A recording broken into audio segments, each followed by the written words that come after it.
name is Kris Clark, and I have the pleasure of reading for you today. I am going to read part 2 of the chapter A Hippo Banquet, and it is in the book Travels in West Africa by Mary Kingsley. The book was first published in 1897. So again, this is part 2 of the chapter A Hippo Banquet. We are now skirting the real North Bank and not the bank of an island or islands as we have been for some time heretofore. Lovely stream falls into this river over cascades. The water is now rough in a small way, and the width of the river great, but it soon is crowded again with wooded islands. There are patches and wreaths of a lovely vermilion flowering bushrope, decorating the forest, and now and again, clumps of a plant that shows a yellow and crimson spike of bloom, very strikingly beautiful. We pass a long tunnel in the bush, quite dark as you look down it, evidently the path to some native town. The south bank is covered, where the falling water has exposed it, with hippo grass. Terrible lot of mangrove flies about, although we are more than 100 miles above the mangrove belt. River broad again, tending west-southwest, with a broad flattened island with a tributive sandbank in the middle. The fairway is along the south bank of the river. Grayshirt tells me this river is called the Oremba Vongo, a small river, so as to distinguish it from the main stream of the Gawi, which goes down past the south side of Limbarine Island, as well as I know after that canoe affair of mine. Azingo now bears due north. The native mahogany is called Akuma. Past village called Wheelie on North Bank. It looks like some gypsy caravan stuck on poles. I expect that village has known what it means to be swamped by the rising river. It looks as if it had, very hastily in the middle of some night, taken to stilts, which I am sure from their present rickety condition will not last through the next wet season. And then some unfortunate spirit will get the blame of the collapse. I also learned that it is the natal spot of my friend Kabina, the carpenter at Andy.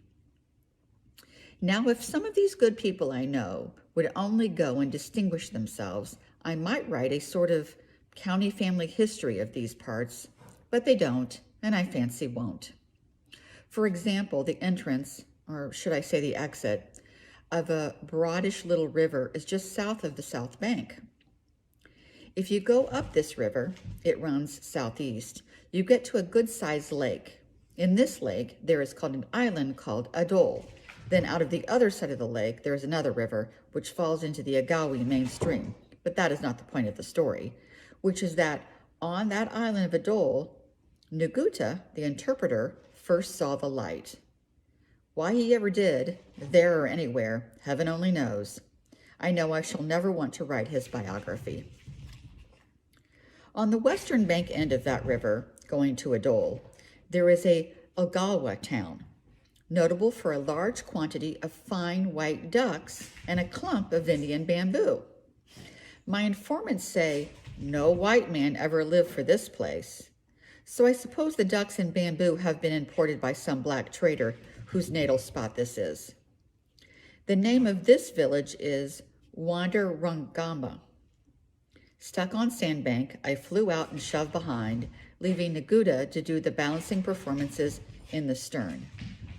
This Oremba Vonga divides up just below here, I am told, when we have re-embarked into 3 streams.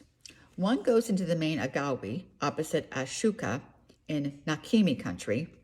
Nakimi country commences at Ashuka and goes to the sea, one into the Ngumbi and one into the Ngubi, all of the Orahu country. Azinga now lies northeast, according to Grayshirt's arm. On our river, there is here another broad low island with its gold-colored banks shining out, seemingly barring the entire channel, but there is really a canoe channel along by both banks. We turn at this point into a river on the north bank that runs north and south. The current is running very swift to the north. We run down into it, and then, it being more than time enough for a chop, we push the canoe up onto a sandbank in our new river, which I am told is the Carcola. I, after having had my tea, wander off.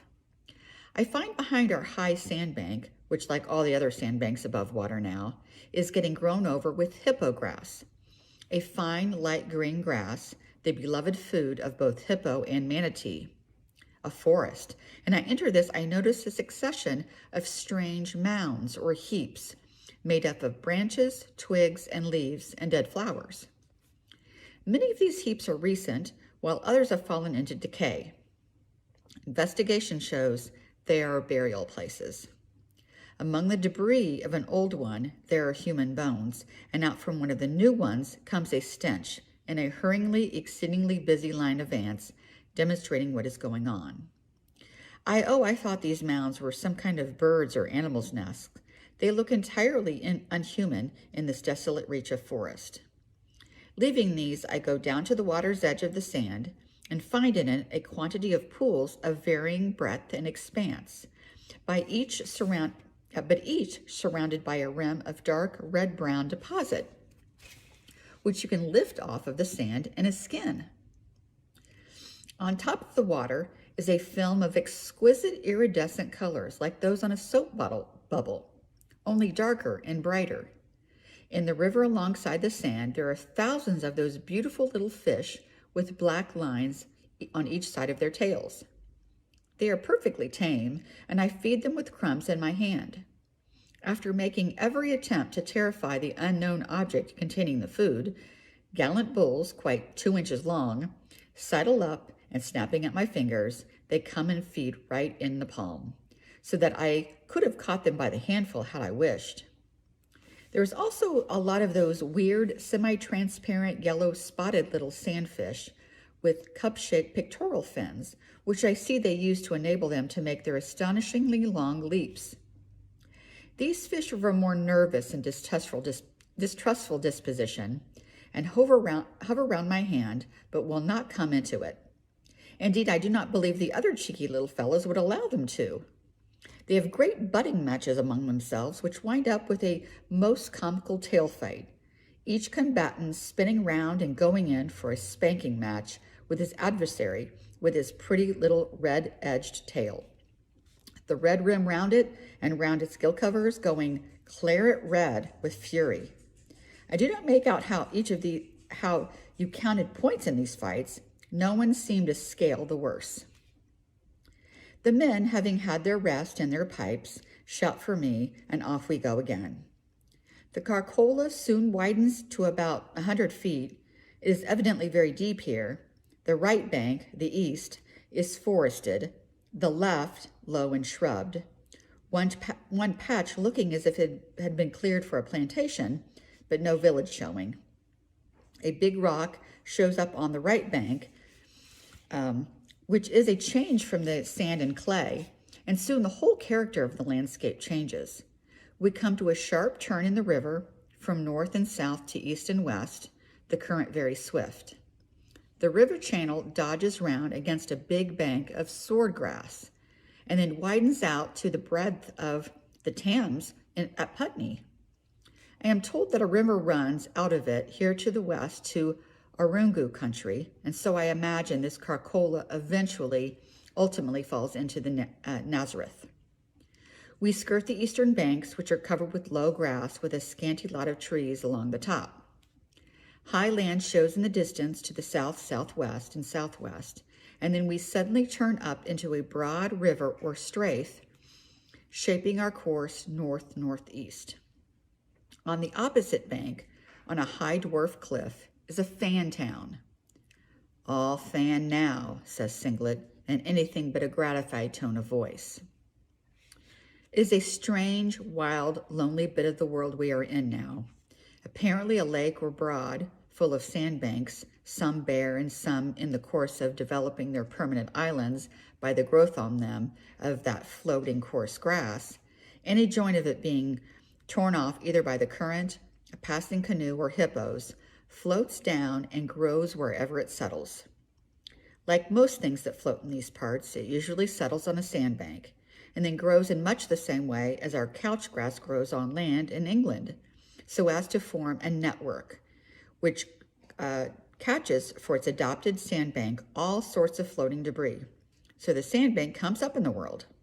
The waters of the wet season, when they rise, drown off the grass, but when they fall, up comes again from the root, and so gradually the sandbank becomes an island and persuades real trees and shrubs to come and grow on it, and its future is then secured.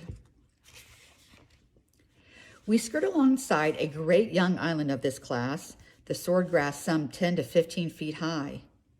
It has not got any trees on it yet, but next season or so it doubtless will have.